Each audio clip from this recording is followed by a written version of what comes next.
The Trapezoid. What is the satanic significance of this geometric shape? Stay tuned as we take a look at the order of the trapezoid and the law of the trapezoid in this episode of Satansplain. Well, it's not Satan worship, it's Satanism. It's embracing the life-enriching things which have traditionally been given the devil's name.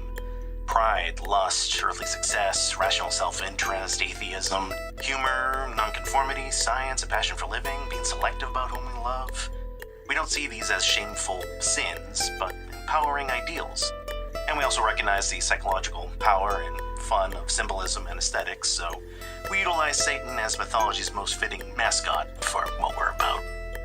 Satansplain. Satanic Talk with Church of Satan Magister Bill M. Magister Bill M. with Satansplain. A couple of quick announcements before we begin.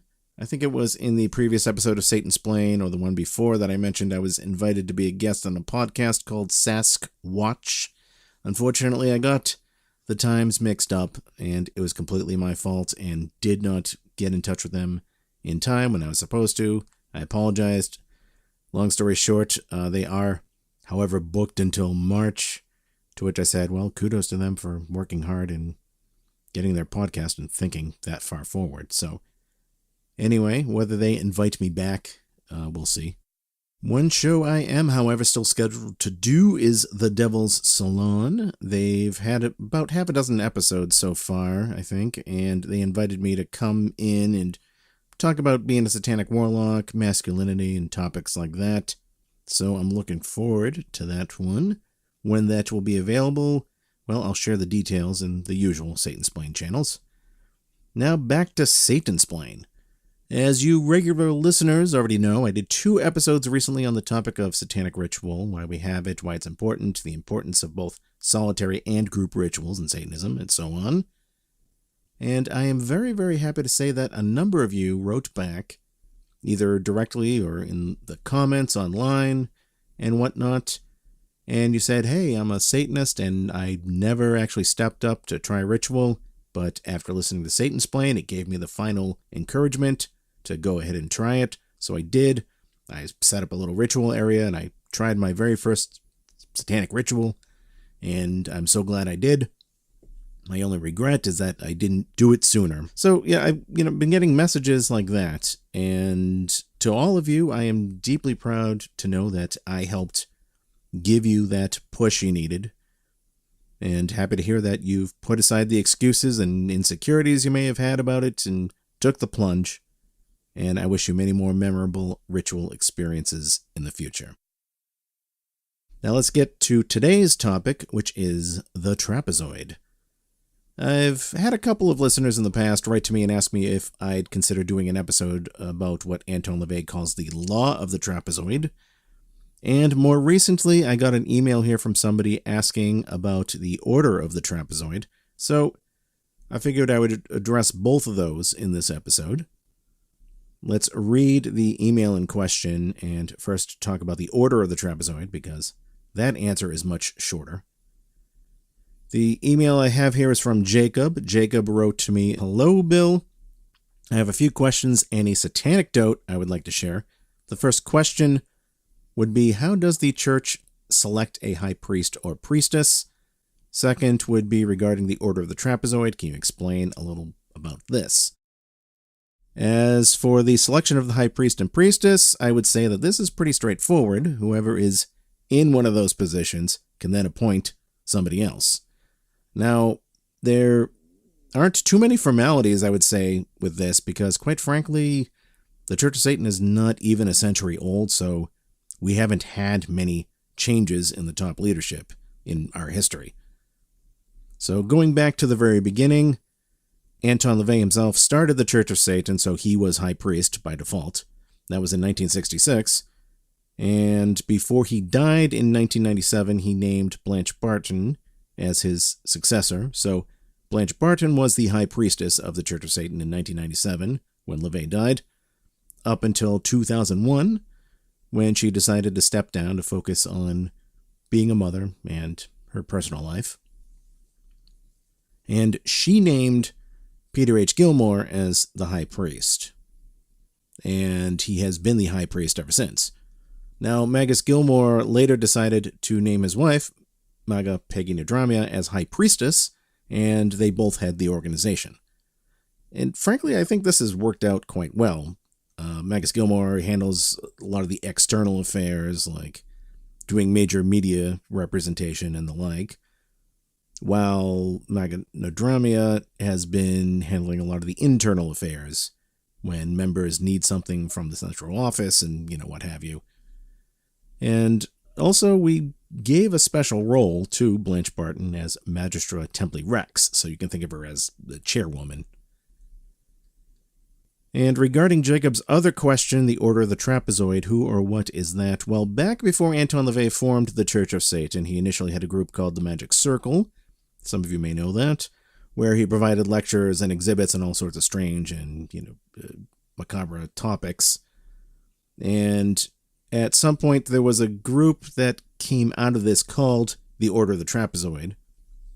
Then, as LaVey got more refined in defining an actual belief system and codifying what we now know as Satanism, this group of him and certain other close people, the Order of the Trapezoid, eventually became the main ruling body of the Church of Satan. And today we use that term, Order of the Trapezoid, to just loosely refer to those of us in the Church of Satan who help with any of the administrative duties in the Church of Satan. So, running the website, looking at applications, archiving stuff, helping out members when they have to network with the central office, contacting the press, and all those sorts of things. We talk a little bit about this in the history section of churchofsatan.com. In fact, if you want to go right to the page in the history section of the official website where we talk about it, all you have to do is pull up a web browser and go to the website orderofthetrapezoid.com. If you go to orderofthetrapezoid.com, you will be redirected to the page on churchofsatan.com where we talk about it. Isn't that convenient? But let me read you some of what you will find there. Quote, from the early 1950s, Anton LaVey explored some of these ideas, eventually gaining a reputation as a powerful black magician and San Francisco character. Others who felt aligned with his philosophy gravitated to him, gathering in his notorious Victorian Black House. In accordance with LaVey's explorations of demonic geometry, they took to wearing an odd-shaped black and red medallion adorned with a bat-shaped demon and formed a group called the Order of the Trapezoid, which later evolved into the governing body of the Church of Satan. And then elsewhere on the Church of Satan website, namely on the page about hierarchy, we say, quote, the Order of the Trapezoid consists of the individuals who assist in the administration of the Church of Satan. By the way, that medallion design with the bat is something that SatanMe.com sells. They sell reproductions of it, last I checked. And they're available for anybody to buy if you like them. You don't have to be a part of the ruling body of the Church of Satan or anything to own one. You can buy one of those medallions, those replicas, at SatanMe.com. And apparently there are some pseudo-Satanists who have tried using the same name, Order of the Trapezoid. I believe that Temple of Set, a group of devil worshippers who left the Church of Satan in 1975, have some part of their own org that they call Order of the Trapezoid. In more recent years, I saw another disgruntled ex-member of the Church of Satan try setting up a website called Order of the Trapezoid, and seemingly not really doing much of anything but bitching about the Church of Satan, as usual with these types. But obviously, neither of these things are the real deal, the real Order of the Trapezoid. Now, let's get back to this name, though, Order of the Trapezoid. Why the trapezoid? Why that particular geometric shape? Why was it the Order of the Trapezoid and not the Order of the Pentagon or the Order of the Triangle or Order of the Rhombus? What is the satanic significance of the shape in geometry known as a trapezoid? Well, even going all the way back to the Satanic Bible, for example, there are suggestions on building a trapezoidal altar for group rituals. So, first of all, if you're not sure what a trapezoid is, you can go pause this show and take 10 seconds to do a search on the web to see an example of a trapezoid.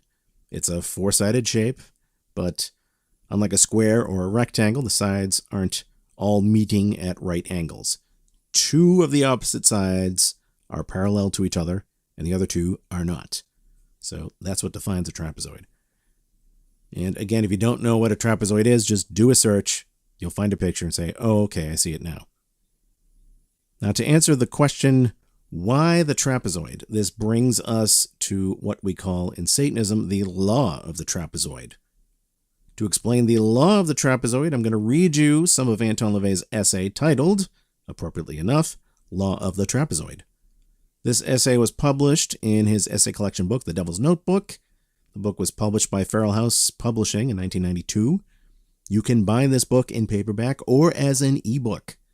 You see, unlike the publishers of the Satanic Bible and the Satanic Rituals, that publisher was HarperCollins Publishing, the publishers of LaVey's 3 other books were by a different publisher, Feral House Publishing, and they, thankfully, were not afraid to make an authorized electronic book you can buy.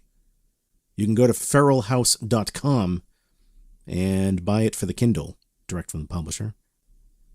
Anyway, I was going to get right into that now and then take our break in the middle and continue on afterwards, but I don't really want to break up the flow reading you the essay, or excerpts from the essay, rather, Law of the Trapezoid. So I'll tell you what we'll do.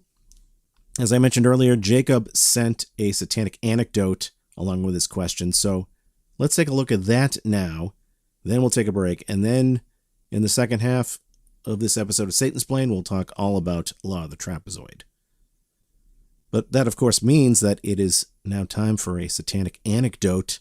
So, cue the Satanic Dote theme song. Satanic Anecdotes. Satanic Dotes.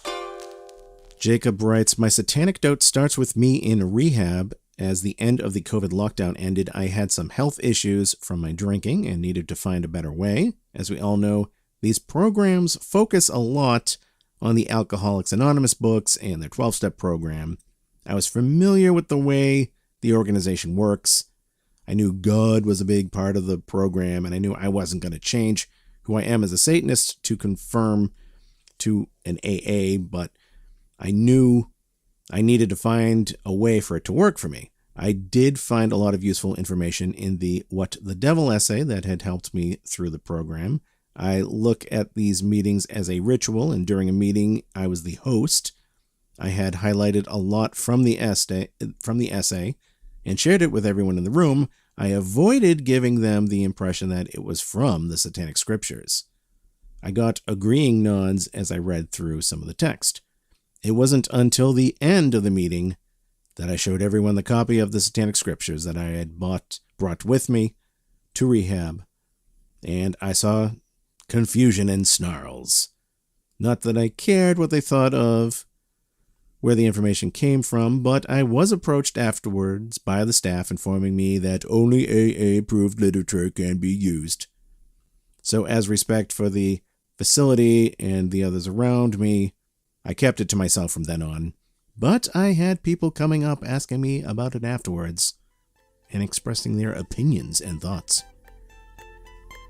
There ends the Satanic Dote, and with that, let's take a quick break. You are listening to Satansplain.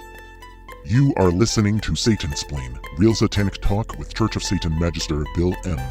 For questions, comments, and correspondence, send an email to bill@satansplain.com. The Satanic Scriptures hands down the wit, wisdom, and diabolical perspective of the Church of Satan's High Priest, Magus Peter H. Gilmore. These essays, articles, and diatribes have been collected from over 20 years of the High Priest's writings for his infernal cabal, some first issued in the pages of publications available only to insiders. From the magic of toys to techniques of time travel, Magus Gilmore leads the reader down a left-hand path where few will find what they expect. Magus Gilmore reveals principles of satanic ritual in a frank discussion of forbidden rites. What is a satanic funeral? How do Satanists marry? Find out now, as these unholy ceremonies have never been disclosed outside of the Church of Satan's hellish hierarchy. Here is the philosophy for those bold enough to be their own gods or devils. Visit thesatanicscriptures.com for more information. Released by Scapegoat Publishing. Available in paperback form from major booksellers and independents nationwide. Magister Bill M. here with Satansplain. Visit the official website for the show, satansplain.com. You can listen to episodes of Satansplain directly on the website. Satansplain is also available through many other places like Spotify, YouTube, Audible, Google Podcasts, Apple Podcasts, and more. Please give Satansplain a like and a follow on social media. Look for Satansplain on Facebook, YouTube, and X. For all questions and comments, you can email me directly. The email address is bill@satansplain.com. For the rest of this episode, as promised, we're going to look at the law of the trapezoid. I think it's first worth pointing out what a law is. So scientifically speaking, a law is, to quote a description found in some dictionaries, a set of statements based on repeated experiments or observations that describe or predict a range of natural phenomena. And as we shall soon see, the law of the trapezoid is a set of some things we can say about trapezoids based on repeated observations, describing and predicting some certain phenomena. Anton LaVey's essay, The Law of the Trapezoid, begins as such. We all react to what we see. Just as sounds and odors influence our behavior, so do visual patterns and shapes. Some make us feel good, others disturb us. Whether you like to admit it or not, the fear response is the one most easily aroused. Since self-preservation is nature's highest law, fear motivates. Hence, we give our attention first to sensory impressions that represent things we once, far back in racial memory, feared. Fear is the prime mover. Fear of failure, fear of lack of recognition, identity, acceptance, fear of loneliness, rejection, annihilation, the unknown. These persist well after the fundamental fears of starvation, harsh elements, and more obvious physical fears have been pushed deep into our subconscious. If we did not fear the passage of time and death, nothing much would get done. Any shape or spatial concept that triggers fear could therefore be considered evil, yet without such quote-unquote evil, there could also be no progress, only complacency and stagnation. Needless to say, the fearsome is also fascinating and awesome. What shapes intensify fear? The answer, those which are overbearing, unbalanced, jagged, confusing. The reason a triangle or pyramid in its perfect form is pleasing is because it is complete, like the imaginary vanishing points in drawings. And skipping a little further down in the essay, the way a pyramid looks doesn't really upset anybody, except conspiracy theorists. Put the same shape in a contiguous row, and you get an unconsciously scary image, like the teeth of a saw or shark, or the ridge of a dragon's back. The pyramid range also disturbs since it has no single vanishing point. Triangles which are imperfect are also disturbing, especially in groups. The most disturbing shape is a trapezoid in its myriad form.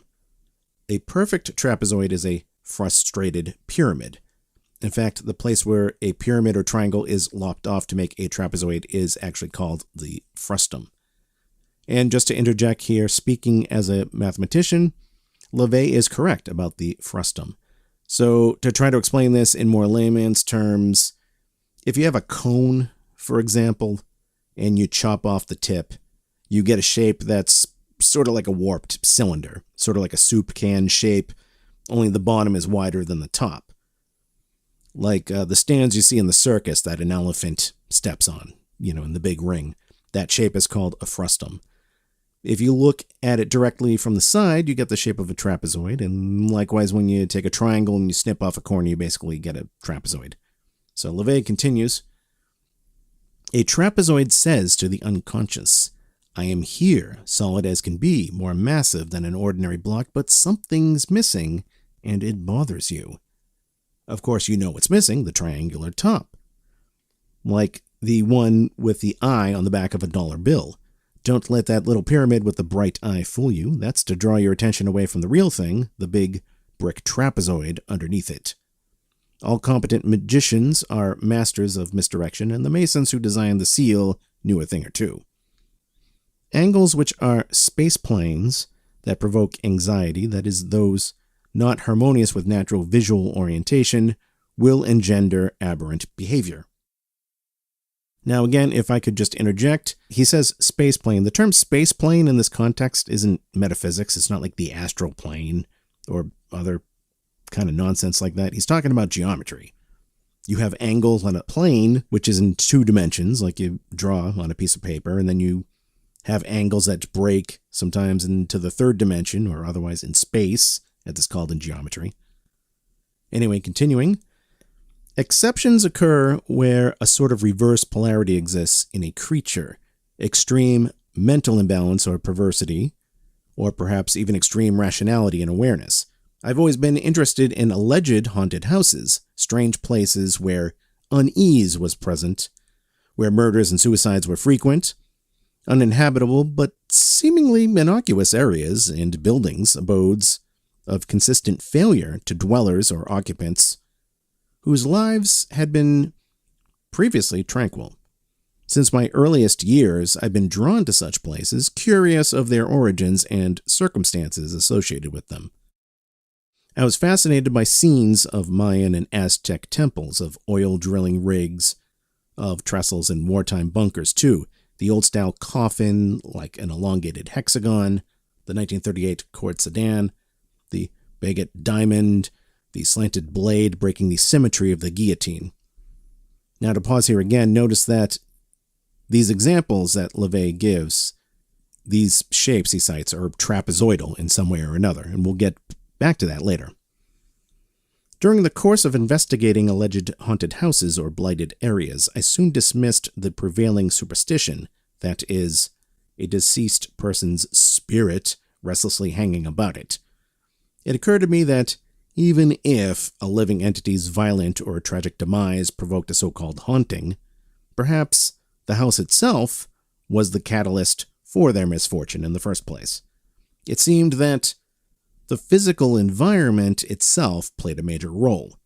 The place either catalyzed or intensified all acts committed in its precincts.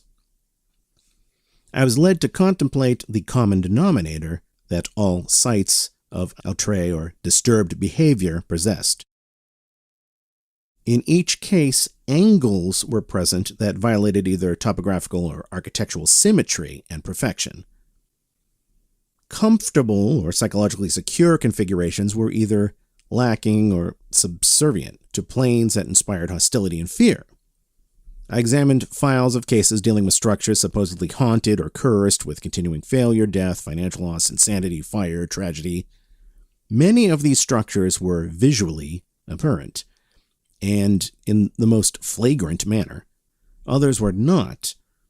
A mansard roof is de rigueur in every artist's conception of the haunted house. Why did the artist automatically render them in that fashion? So if you're not sure what a mansard roof is, again, you can go pause here and do a search on the web, but basically they're these trapezoidal roof shapes which you see in almost every depiction in cartoons, for example, of a haunted house. Good fairies' castles, on the other hand, were all depicted as having peaked towers and gently rounded arches. Jolly elves lived in cottages with round corners and cake-icing roofs. Bluebeards and Frankensteins, however, all lived in stark, monolithic, and grotesquely bastioned abodes. Frankenstein created change and reaction by duplicating God's handiwork. And LeVay goes on here in the essay to list dozens of examples. The architecture of war, medieval storming towers, the Martello Towers of the English coast, the latter-day mystery towers resting on the sea bottom offshore, the Menzies submarine sheds, pillboxes, bunkers, tank traps, the defective sloping sides of armored vehicles and turrets, gas chambers, the very lava stone marker in the desert where the first atomic bomb was exploded. War creates change. The erratic sets in the Schauerfilmen of Germany, movies like Cabinet of Dr. Caligari, Nosferatu, Metropolis, the truncated volcanic eminence from which Disney produced Chort in Fantasia's Night on Bald Mountain, the ill-fated Midway Gardens Resort of Chicago. Art creates change, the altars of violence and sacrifice, the temples of Maya and Aztec. And LeVay goes on and on and on, listing one example after another. I think it is worth pointing out that the 4 films that he mentioned, Cabinet of Dr. Caligari, Nosferatu, Metropolis, and Disney's Fantasia, are all movies on the Church of Satan suggested film list. Anyway, continuing with the essay. In 1962, I isolated my suppositions and distilled them into what I termed the law of the trapezoid. I had ample evidence that spatial concepts were not only able to affect those who were involved in visual confrontations, but far more insidiously other parties with whom a viewer came into contact. As in any form of contagion, family, friends, and coworkers are affected by signals of anxiety projected by another. The most tranquil and stoical person can be drawn into a chaotic situation if his surroundings are sufficiently disturbing. Often I discovered that subtle aberrations had a more profound effect than readily recognizable and overt spatial distortions. A room, apparently perfect in its rectangular form, would be a habitual scene of violence. Other rooms in the same building would be conspicuous because of their lack of disturbance. The supposedly mad room would be discovered to have one wall slightly off vertical. A small weight on a string suspended from where the wall and ceiling joined would often rest well away from the baseboard. The other walls might be in perfect alignment. So let's picture this. Anton LaVey is looking around at an allegedly haunted house or, haunted room, and he takes a weight on the end of a string. He puts the end of the string up where the ceiling and the wall meet, and he lets the weight drop down to the floor. Now, if the walls were constructed well, the ceilings and the floor should be completely horizontal, the wall connecting them completely vertical. So the weight should land on the floor right where the same wall meets the floor. But Anton LaVey finds that in this allegedly haunted room, the weight falls a few inches away from the wall, which essentially means the room is skewed. That wall isn't perpendicular to both the ceiling and the floor. So here is this room in the house which gives people a feeling of unease, and it makes them jump to the conclusion that it's haunted. And Anton LaVey here is saying, no, the unease is not coming from ghosts or spirits or bad mojo from a murder that happened in that room once upon a time. Some of it's coming just from the subliminal psychological effects of asymmetry in the room's geometry, because one or more of the surrounding walls aren't rectangles, but rather trapezoids. LaVey continues, in such cases, I often noticed that the aberrant wall had been painted a different color or wallpapered, the occupant being unconscious as of why. An aberrant area in a room might also contain articles of furniture held in less favor than other belongings. Where an entire building would be blighted, it would either have rooms replete with odd and obtuse angles, useless or impractical ells or nooks, assailing occupants from within, or else an erratic, asymmetrical, or foreboding exterior, affecting those who entered and left the premises on a regular basis or lived in visual proximity. In many examples, a structure would appear to be crouching, almost like some strange beast waiting to spring, yet not be seen by such multitudes. Other buildings hinted at faces. On the cliffs at the end of Manhattan, near the cloisters, is a house that, when viewed from the river, resembles a skull. It is so obvious that any adverse effect is negated, relegating it to a charming eccentricity. Likewise, a wildly distorted house in Beverly Hills, known as the Witch's House, is so overt in its grotesquerie that it elicits enthusiasm rather than unconscious revulsion. Contrast such structures with others whose physical aspect is actually disturbing, but architecturally orthodox. The John Hancock Center in Chicago looms like a Martin Sentinel in its black splendor, its sloping sides and dark color presenting a brooding spectacle with its twin devil horns antennae, bisecting its top and continuing the frustum up and away into the sky. That its history is already grim is, to me, quite understandable. A newer and far madder building is San Francisco's Hyatt Regency Hotel at the foot of California Street. The Art Deco treatment of the Golden Gate Bridge provides a streamlined distraction from its hidden angles of unrest, and the invisible trapezoid formed by an imaginary line between the towers and at each end of the roadbed. With its orange-red color of madness glinting in the settling sun, it has attracted a record number of suicides, rivaled by few other places in the world.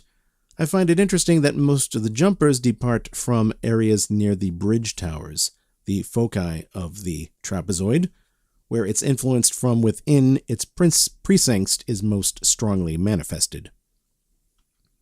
There are objects, too, whose presence in an area continually affects those in attendance. The shape of a piece of furniture, the configuration of a painting, a mural, an appliance, certain jinxed automobiles. If the law of the trapezoid is known, recognized when applicable, and either heeded or utilized, it will save much hardship and tragedy, while still serving as a catalyst for change. Like fire, its powers are twofold, depending on how it's applied. Like the sun, its powers are twofold, depending on whether a thing is growing, grown, or dying. And like the first crystalline fusion of atoms, it will be the beginning and the end, the alpha and omega of all matter. Avert your gaze from the pyramids and look to the trapezoid, and you shall be moved. And that concludes the excerpts from Anton LaVey's Law of the Trapezoid. In closing, I would like to share just some more personal thoughts on the trapezoid. First of all, the law of the trapezoid gets employed a lot in pop culture, and more often than you may realize. And whether it's done intentionally or not, who can say?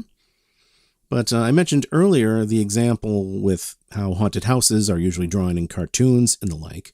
But here is another example, Star Wars. The next time you watch any of the Star Wars movies, take a close look for some trapezoids. Because in scenes where we see things used by the evil empire or just trouble in general, you will see lots of trapezoids. In fact, I even made a Dr. Shits meme about this some years ago. So, for example, the Sandcrawler, that giant vehicle driven through the desert by the Jawas who capture the protagonist droids. The Sandcrawler is a giant trapezoid. The AT-ATs in Empire Strikes Back, those giant four-legged things walking through the snow of Hoth. Many trapezoids in their structure. Darth Vader. Look at Darth Vader. His helmet is sort of trapezoidal, but notice especially the mouthpiece right in front of his mask. That is a trapezoid. Darth Vader's TIE fighter, for that matter. His spaceship. Look at how the wings are angled to suggest a trapezoid at either end.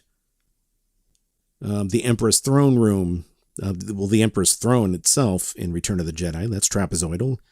The window frame pattern behind the throne, that's a bunch of trapezoids. Also in Return of the Jedi, the door to the shield generator, that's a big trapezoid. And you can find trapezoids in the Star Wars prequels and sequels too. Another place where the trapezoid shows up, amusingly enough, even though it's not really a visual thing, it's more on the microscopic level, you could say, is in sound waves. When you clip a sound wave, when you have distortion, you cut it on the top and bottom of the peaks, and you get a trapezoidal sound wave. So I guess you could say heavy metal's, trapezoidal in its sound. And on a philosophical note, I think there's another thing to be said about the trapezoid. This is just my personal take. So take a big square tile, or even just a perfectly rectangular piece of cardboard, or a book, say, and hold it upright in front of you. And now tip the top part further away from you and bring the bottom part closer to you simultaneously. Now, if you look at the object now, from your perspective, it actually looks like a trapezoid and not a rectangle anymore, because the top edge is further away from your eyes than the bottom edge is, so the top edge looks smaller than the bottom edge, even though they're parallel. So you get a trapezoid visually. And likewise, symbolically and philosophically speaking here, I would argue that the trapezoid is the simplest representation of pushing out of the norm. You're not staying within the same two-dimensional world. You're pushing out of the geometric plane into space or depth. You're symbolically stepping outside of the box, thinking outside of the box, especially in the ritual chamber. Maybe even breaking into fourth dimensional space, which is a whole topic in and of itself. It's another philosophy we can look into sometime, but you're breaking that symmetry of comfort, which is what Satanism arguably itself challenges. In fact, regarding satanic ritual and the asymmetry, I will reread you a quote from the Satanic Rituals, which I read in the previous episode of Satansplain.